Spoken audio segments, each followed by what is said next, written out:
RMC. Et il faut que vous soyez Varjo. 10h, 13h. Il vous faudra toute une équipe aussi dingue que vous l'êtes. Alain Marchal, Olivier Truchot. Qui vous comptez prendre? Les grandes gueules. C'est tout? C'est ça votre équipe? Vous foutez pas de moi, vous ne vous foutez pas de moi, faites très attention.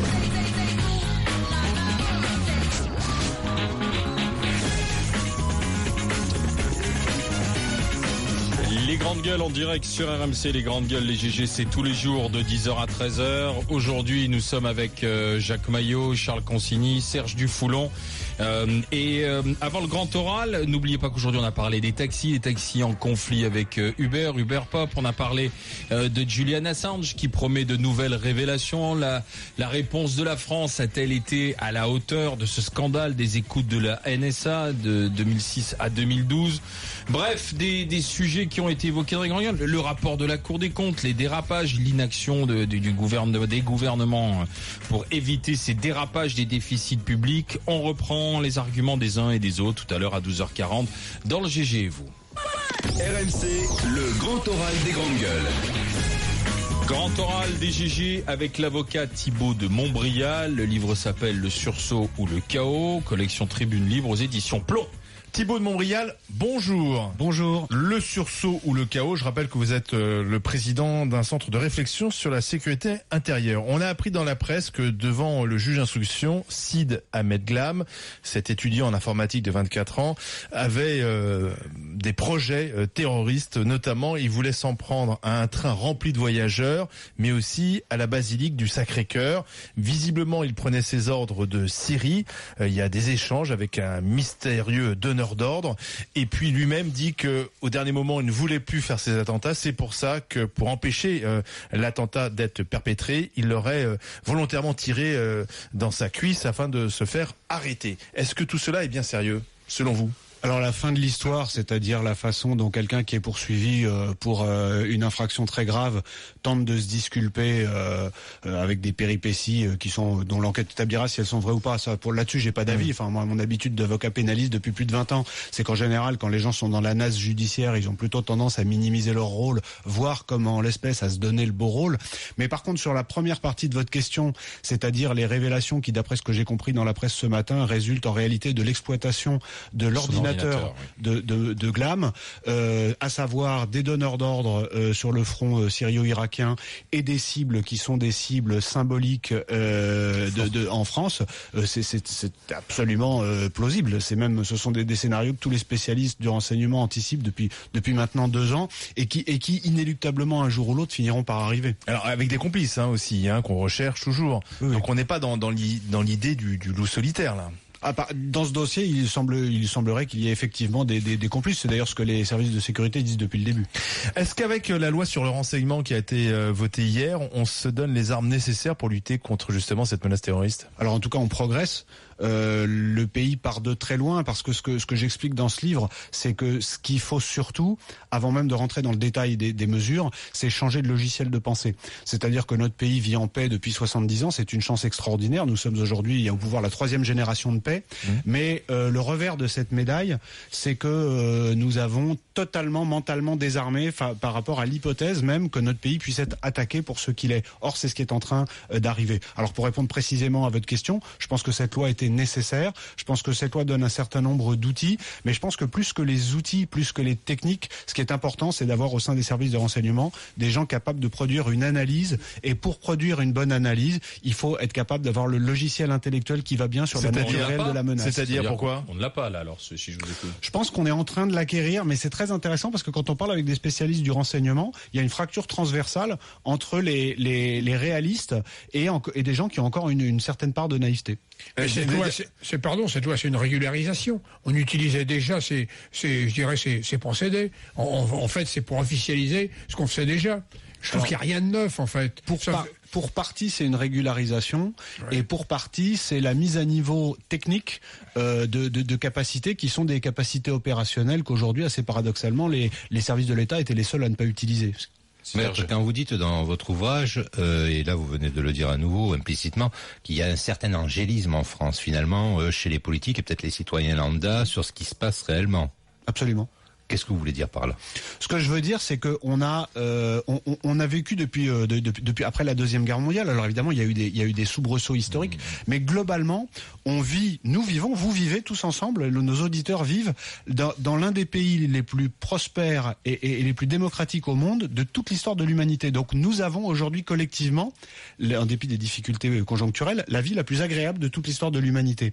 Et nous avons perdu le sens de ce que des gens qui ne pensent pas comme nous, de ce que c'est des gens qui ont une idéologie différente, de ce que des gens qui n'ont pas nos richesses pourraient avoir envie de nous attaquer pour venir sur notre territoire nous combattre pour ce que nous sommes. Et c'est exactement. Est-ce que vous pensez qu'ils y sont déjà? Alors, il y a une double réponse à votre question, parce qu'en réalité, ce qui arrive à notre pays, ce qui arrive à l'Europe, c'est la conjonction entre deux phénomènes. Le premier, c'est d'avoir laissé, sans fixer de règles strictes, on pourra développer tout à l'heure si vous voulez, mais s'installer une communauté qui est une communauté culturelle complètement différente, qui représente aujourd'hui plus de 10% de la population, et qui grignote événement après événement, renoncement après renoncement, un certain nombre de droits. C'est quoi cette communauté de 10%? La communauté musulmane. Ah bon, elle est si différente que ça de nous, c'est ça? Non, mais on va y revenir. Attendez, j'essaie de répondre. Non, mais arrêtez-vous là, parce que c'est important ce que vous dites. Ça peut être même jugé assez grave. Parce que vous dites en gros que les musulmans, ils sont pas comme nous, et on a laissé s'installer 10% de cette communauté. Je ne dis certainement pas que les musulmans ne sont pas comme nous. Je dis que, je le décris en détail sur plus de 100 pages dans le livre, que la raison pour laquelle nous sommes arrivés aujourd'hui à un point de tension ethnique sur notre territoire, dont on parle très peu, alors on commence à en parler, mais dont on parle quand même très peu publiquement, très peu dans les médias, et qui est pourtant une réalité que notamment les élus locaux et les acteurs sociaux constatent tous les jours. Cette raison, c'est que pendant 40 ans, pour un certain nombre de raisons, les gouvernements successifs ont refusé de regarder cette réalité en face au début, et ensuite ont abandonné le thème à un parti politique qui est le Front National, et que du coup, ça n'était plus possible d'en parler sous prétexte que c'était un sujet qui était pris en main par le Front National. Que toute la communauté musulmane serait en tension avec la France. Je pense qu'une partie importante de la communauté musulmane. J'en sais rien. Je peux pas vous donner des détails. Je dis simplement que ce qui est très intéressant, et d'ailleurs vous aviez eu la gentillesse de m'inviter, je crois, en début février, après les attentats de janvier, c'est que c'était extrêmement intéressant de constater sur les réseaux sociaux, dans les notes des services de renseignement, dans les retours de terrain des services de police, que il y avait d'une part, il y a les chiffres qu'on connaît, même s'ils sont minimisés, des gens qui sont réellement dangereux, d'accord. Alors on a un chiffre à l'unité près qui est de 1700 et quelques. Les services de renseignement estiment qu'il faut le multiplier par entre 2 et 5 selon l'optimisme ou le pessimisme des gens avec qui vous parlez. Et puis par ailleurs, il y a tous les soutiens, il y a tous ces incidents que je liste et dont je parle dans mon livre, qui ont été bien plus graves que ce qui a été dit publiquement dans les établissements scolaires partout en France. Il n'y a pas un département qui a été épargné après le 7 janvier. Il y a ce que l'on voit sur les sites internet, on voit des choses absolument terribles d'attaques verbales, d'attaques intellectuelles sur notre système, qui viennent de gens qui sont en France de la communauté musulmane. Donc je pourrais multiplier les exemples. Et en face de ça, il y a une grande ambiguïté que je dénonce également dans mon livre, qui est l'ambiguïté des intellectuels de la communauté musulmane que j'appelle, mais je suis pas le seul, mais je l'appelle dans mon livre, que j'exhorte. Pourquoi ambiguïté? Je finis ma phrase. Parce qu'ils ne s'expriment pas. Parce que certains s'expriment heureusement, mais ils ne vont pas jusqu'au bout du raisonnement. Et aujourd'hui, le bout du raisonnement, c'est de casser la logique intellectuelle du recrutement des islamistes radicaux, de casser la mécanisme intellectuel qui fait que de plus en plus de salafistes s'emparent de mosquées. Cette mécanique intellectuelle, elle consiste à jouer sur l'islam en tant que régulateur social. L'islam aujourd'hui en France, pour beaucoup de gens, y compris des gens très calmes, est devenu un régulateur social. C'est pas moi qui le dis, c'est Bernard Godard qui est un des meilleurs connaisseurs de l'islam en France. Et ce que j'attends... Oui, mais l'islam ne conduit pas forcément... C'est là où je comprends pas, il conduit pas forcément au radicalisme. C'est-à-dire que vous parlez d'une minorité, la minorité fait toujours plus de bruit que la majorité. La majorité des musulmans en France, elle a envie d'être peinard. Il y a une minorité agissante sur les réseaux sociaux avec un effet grossissant, plus ceux qui passent à l'acte, et vous dites entre 1000 et 5000, ou en tout cas qui sont prêts à pascer à l'acte. Heureusement, ils passent pas tous à l'acte. 1700, il a dit tout à l'heure. Oui, 1700, c'est le chiffre qui est donné par le ministère de l'Intérieur. Il dit qu'on peut le doubler, voire tripler. Mais la fin du raisonnement, c'est que la gêne Et c'est que l'islam aujourd'hui est la seule grande religion qui n'ait pas officiellement renoncé au lien entre ce qui relève du spirituel, c'est-à-dire de la conscience de chacun, de la vie intime de chacun, et ce qui relève du temporel, c'est-à-dire du politique. Et tout ce qui arrive dans le monde aujourd'hui, c'est que nous avons un État autoproclamé certes, mais qui administre quand même 10 millions de personnes et qui a un PIB proche de celui de l'Italie, qui nous a déclaré à nous, monde occidental, la guerre. Il suffit d'écouter ce qu'ils disent dans les vidéos, et qui est en pleine expansion. C'est l'État islamique qui est quand même aujourd'hui à quelques centaines de kilomètres des côtes européennes. Qu'on n'arrive pas à arrêter. Qu'on n'arrive pas à arrêter. Et que il est urgentissime, compte tenu des modes de recrutement des radicaux en France et en Europe, sur Internet, etc., de dénoncer. Très bien, mais vous donnez l'impression que les musulmans, les Français de confession musulmane, seraient des complices de cette avancée de l'État islamique. C'est ça l'ambiguïté, moi, je trouve, dans les propos. Il dit pas du tout ça. Il dit qu'il y a une séparation aujourd'hui de plus en plus grande et de plus en plus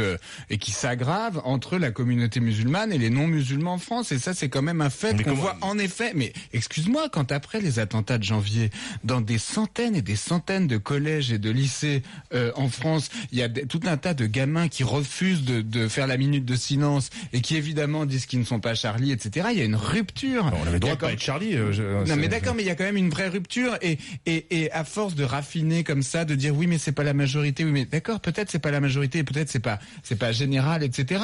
Mais il y a un moment donné. L'État islamique est un ennemi qui existe. Or aujourd'hui, c'est marrant comme en Europe, on n'arrive plus à comprendre que c'est pas nous qui choisissons nos ennemis. Évidemment, ça nous emmerde d'avoir des islamistes contre nous, c'est pas agréable, mais on choisit pas son ennemi. Ça, c'est quand même une des grandes leçons de tous les conflits. Or, nous, en France, on veut tellement pas que ce soit notre ennemi qu'on fait comme s'il n'y avait pas d'ennemi réel. Je te rappelle que la France aujourd'hui est engagée contre l'État islamique.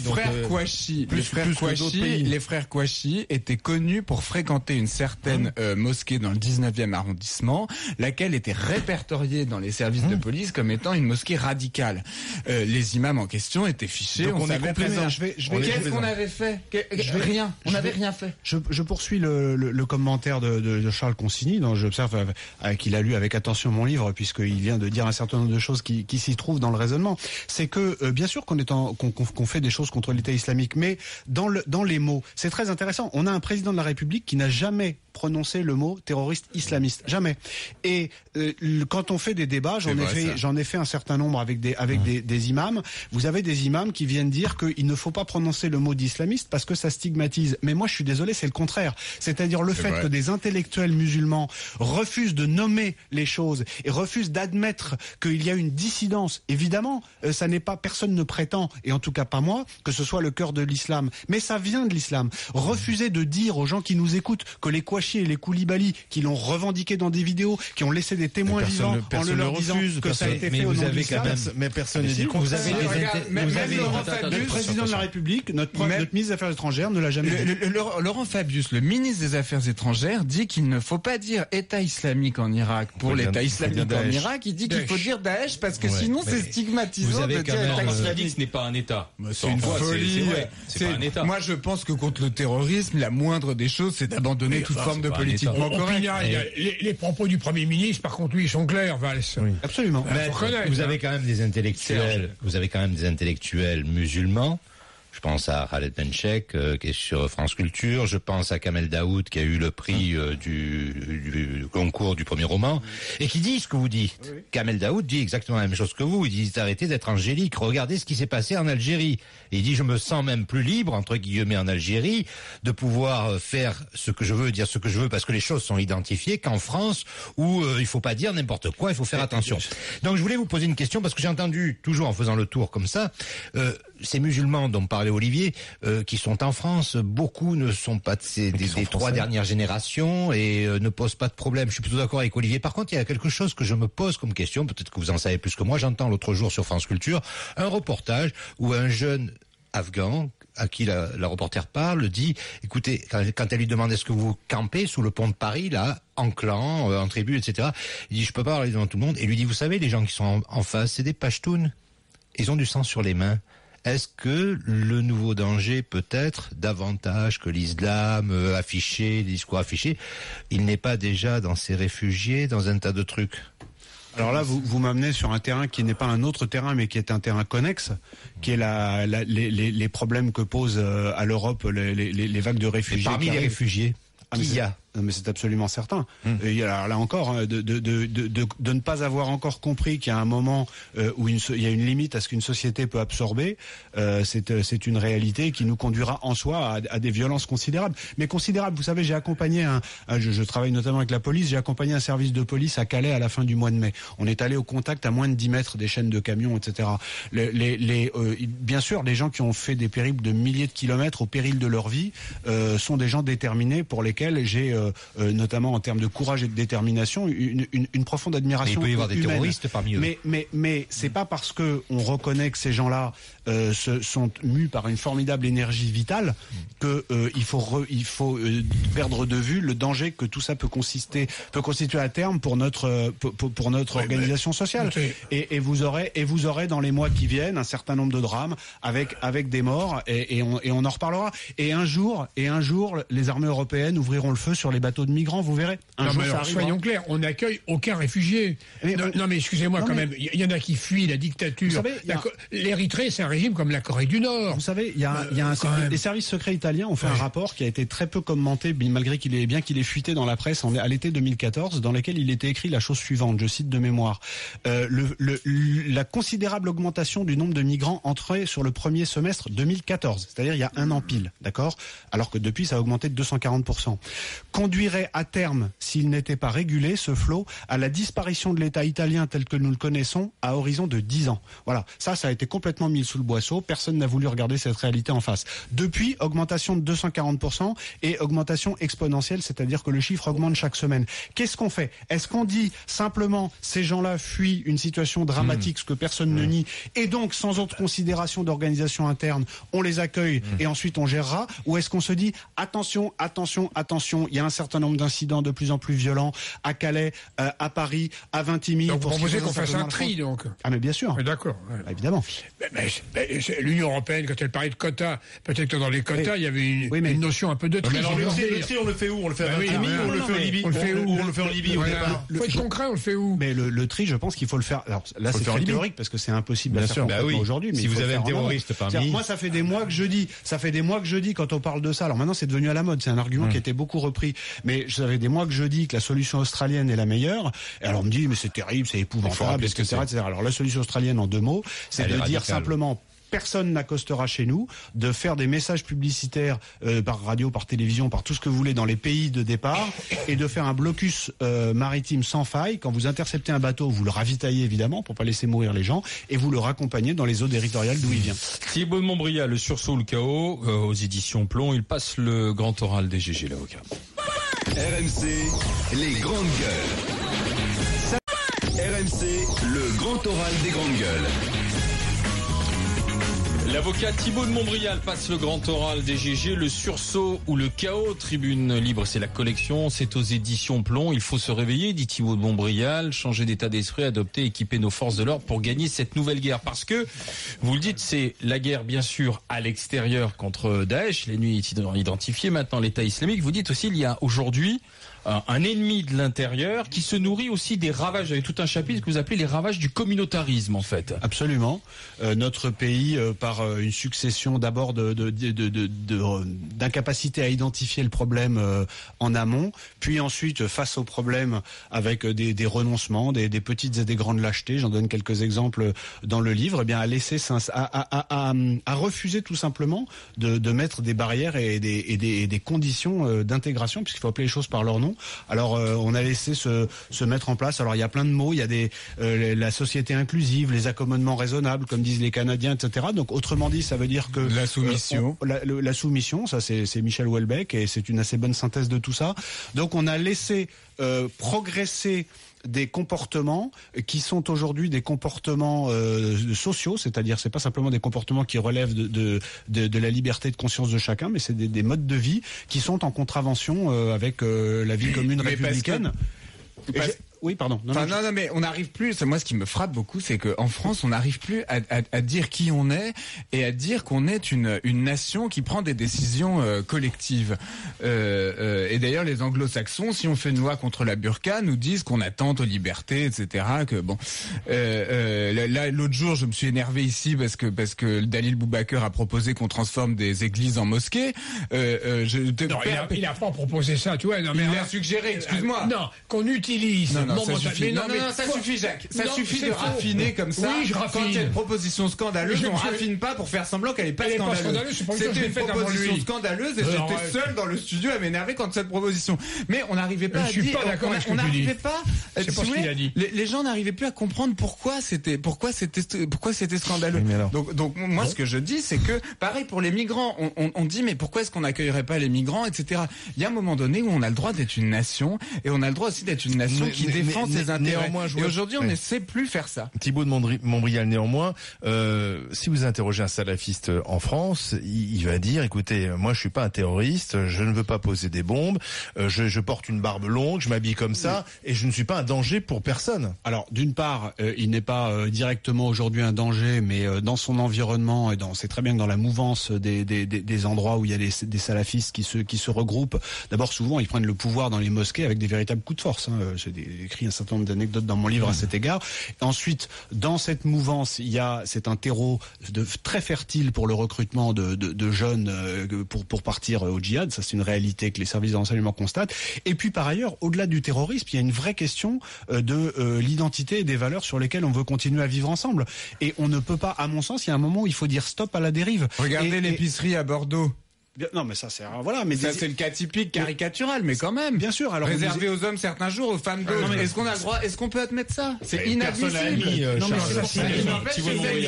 Ce qui est très intéressant. Non, mais on pourrait multiplier les exemples. Pour moi, là où il faut arriver, c'est à être capable aujourd'hui de constater que la troisième génération d'immigrés est beaucoup plus en recul par rapport à l'intégration que ne l'était la deuxième. Vous voyez, vous avez encore des immigrés. Non, mais vous avez encore d'immigrés alors qu'ils sont nés en France. C'est les Français. Troisième génération. Si on traite encore d'immigrés, arrête de raffiner. J'ai dit la troisième génération. Il s'exprime très clairement. On a très bien compris de quoi il s'agissait. Non, mais c'est pas des immigrés de troisième génération. Ils sont français. Ils ont connu la France. Il va pas dire troisième génération de français. Mais Koulibaly est français. Koulibaly, Kouachi, ça s'appelle français. C'est pas des Français. C'est des gens qui ont été à l'école. C'est des gens qui ont grandi en France. Vous faites semblant. Ensuite, vous avez énormément de conversion, radicalisation, c'est-à-dire des gens qui ne sont pas musulmans, qui se convertissent et qui dans la foulée se radicalisent. Il y a des notes de services de renseignement extrêmement inquiétantes, notamment dans des départements ruraux où il n'y a pas de population immigrée. Ça interroge la France aussi.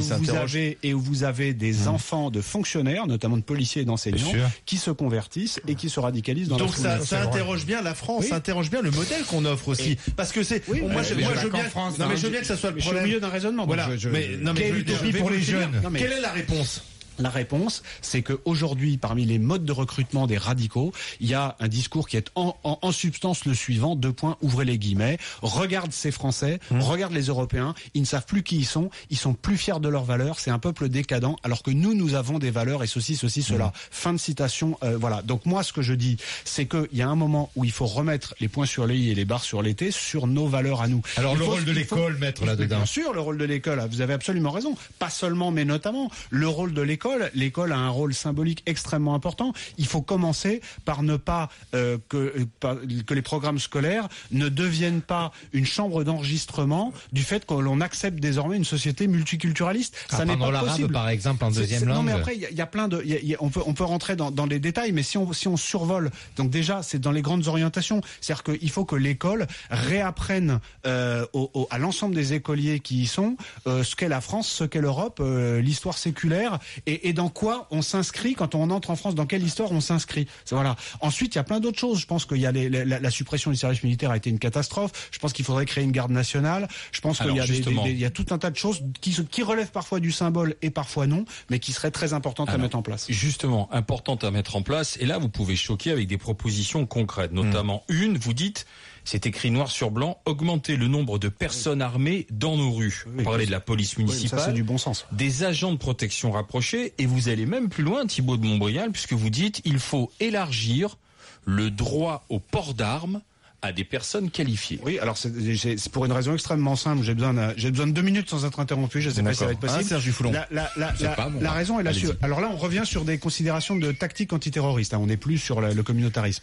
Là, on a encore vu ce matin. Tenez, je m'appuie sur l'actualité. On en parlait au début de cette émission que dans les réticences que Glam a eu à prendre un certain nombre de cibles, il disait oui, mais c'est trop proche. Les églises sont trop proches des commissariats de police. Qu'est-ce que ça veut dire? Ça veut dire que tactiquement, les terroristes veulent attaquer à un endroit où la riposte policière sera la plus longue à venir pour pouvoir faire le plus de dégâts.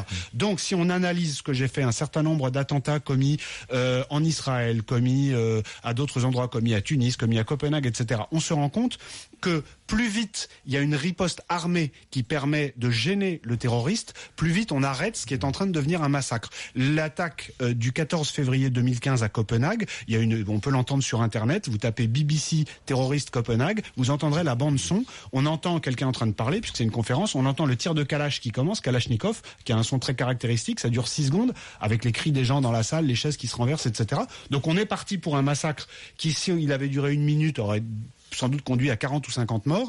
Et tout à coup, au bout de 6 secondes, on entend la riposte des policiers avec une arme, avec des pistolets. Le son n'est pas le même. Il y a 2-3 secondes d'échange de coups de feu et le terroriste s'en va.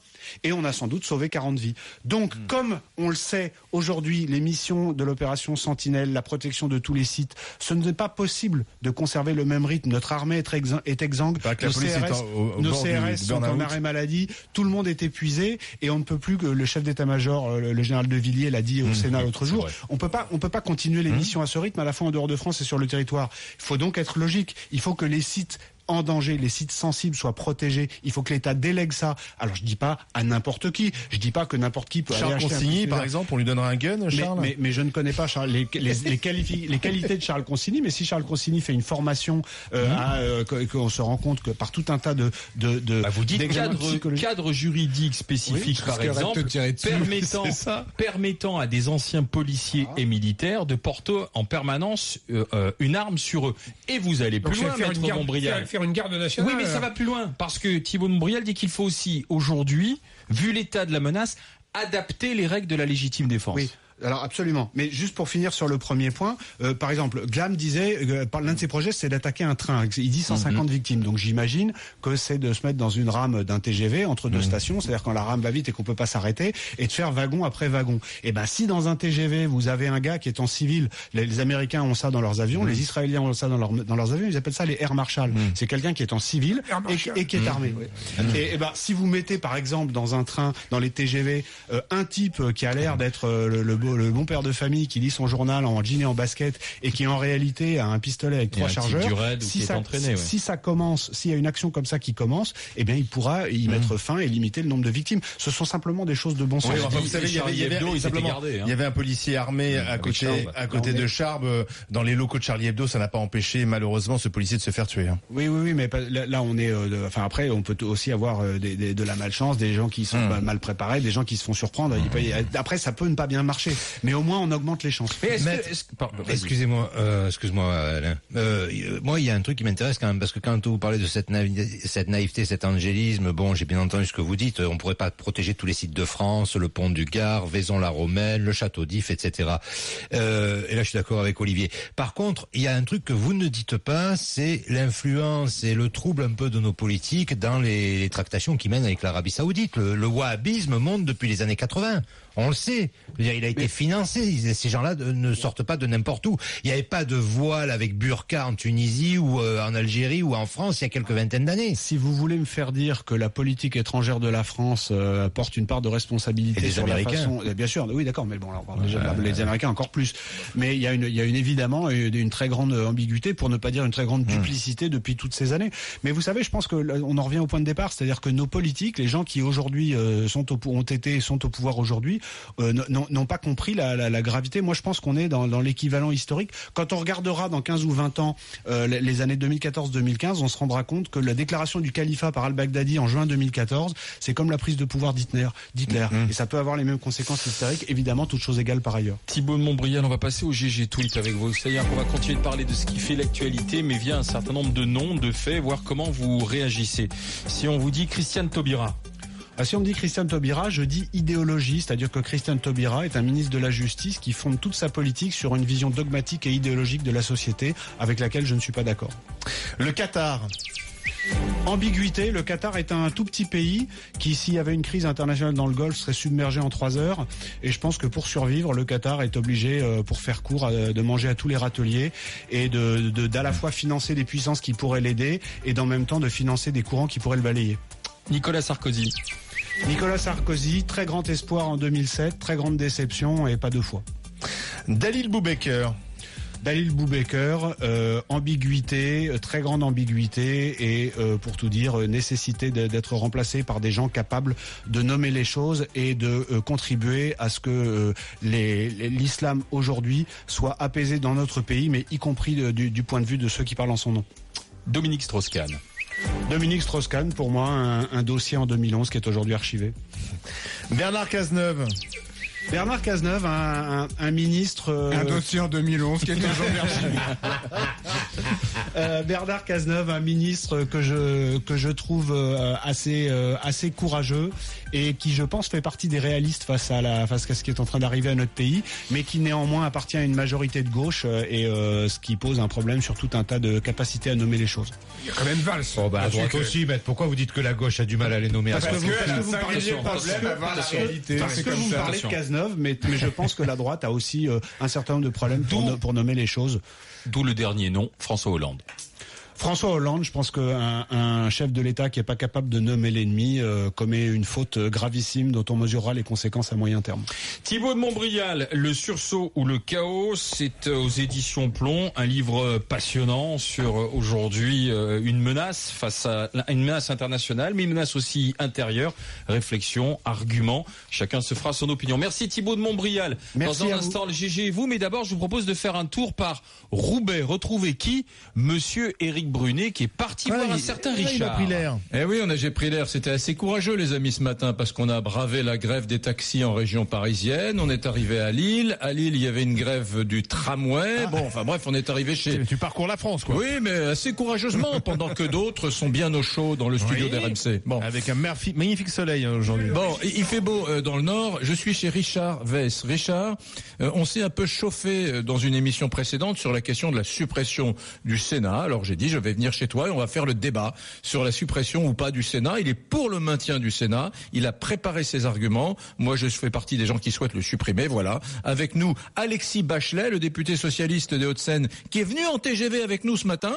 Et puis Jacques Legendre, sénateur du Nord, qui lui défendra ardemment le Sénat. Et pardon, mesdames et messieurs, mais ça va être un débat argumenté. On vient pas pour produire de la littérature, mais des arguments, et c'est à 13h05. Voilà. Merci, à tout à l'heure, Eric. Retrouvez tout RMC sur rmc.fr. RMC 10h-13h, Alain Marchal, Olivier Truchot, les grandes gueules.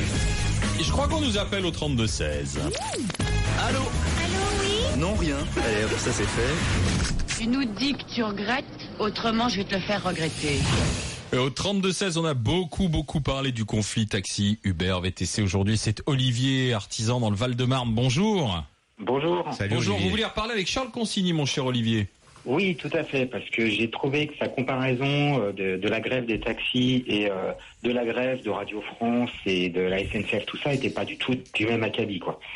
Parce qu'on parle de fonctionnaires et d'artisans qui défendent leur gagne-pain. Donc, pour moi, ça n'a strictement rien à voir. Un artisan va risquer quand même des choses pour lui-même, sa famille, tandis qu'un fonctionnaire qui va faire grève, lui, il va risquer pas grand-chose, quoi. Donc je trouve que la comparaison était pas bienvenue, quoi. C'est surtout ça.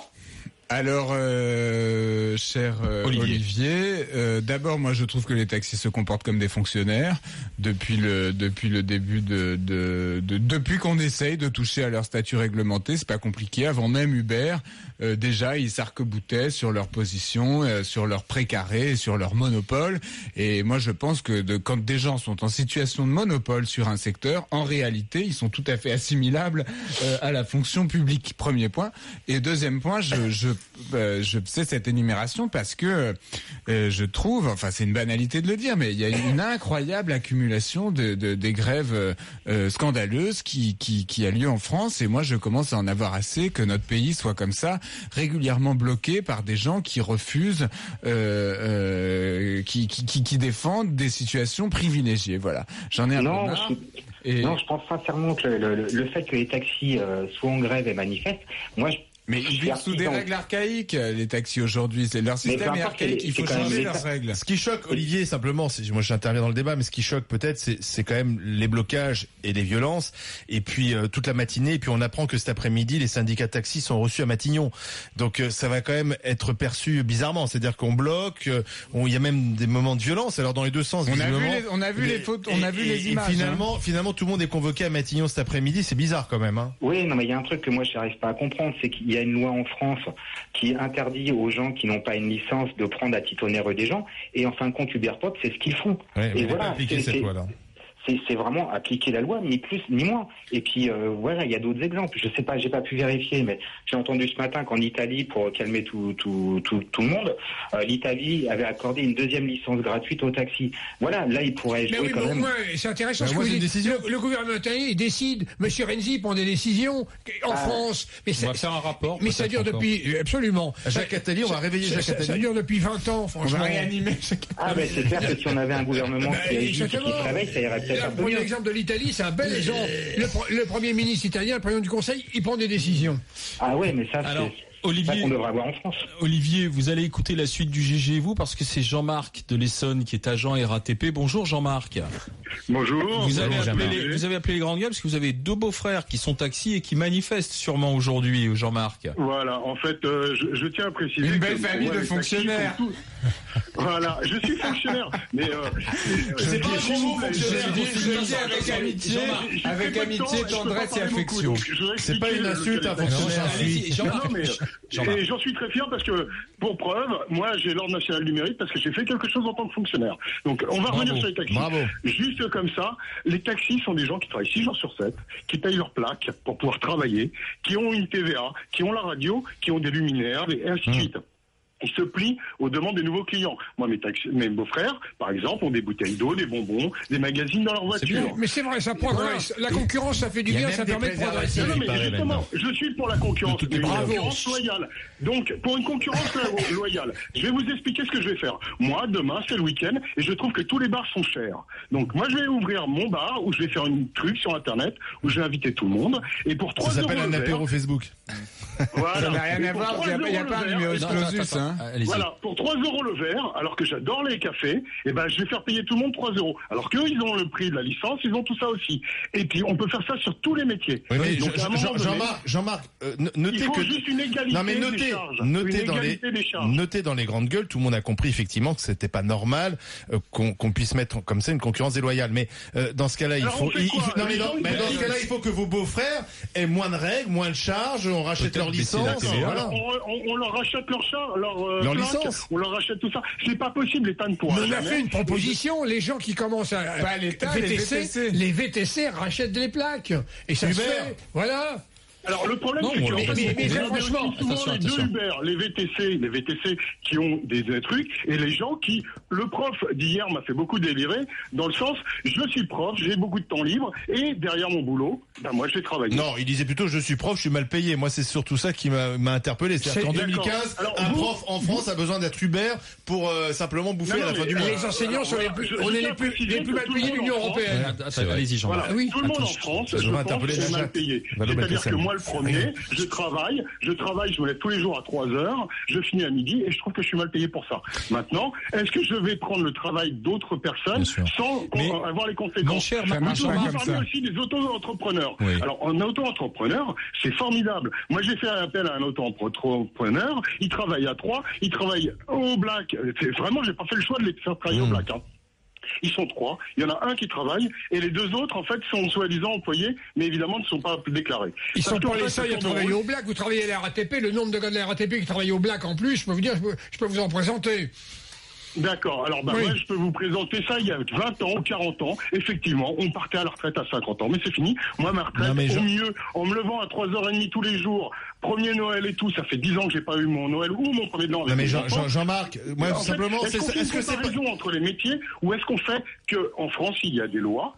Il y a des vraies lois, et en fait... Oui, mais ces lois sont trop rigides. Jean-Marc, le problème, c'est que ces lois, si on va au-delà du problème des VTC, des taxis, s'il y a autant de travail au noir en France, il faut à un moment donné s'interroger et se dire pourquoi aujourd'hui... on va prendre des gens issus de l'immigration qui viennent d'ailleurs, et on va les faire venir travailler en France pour 3 €, parce que pour eux, c'est 10 fois plus que dans leur propre pays. Jean-Marc, quand même, la société évolue.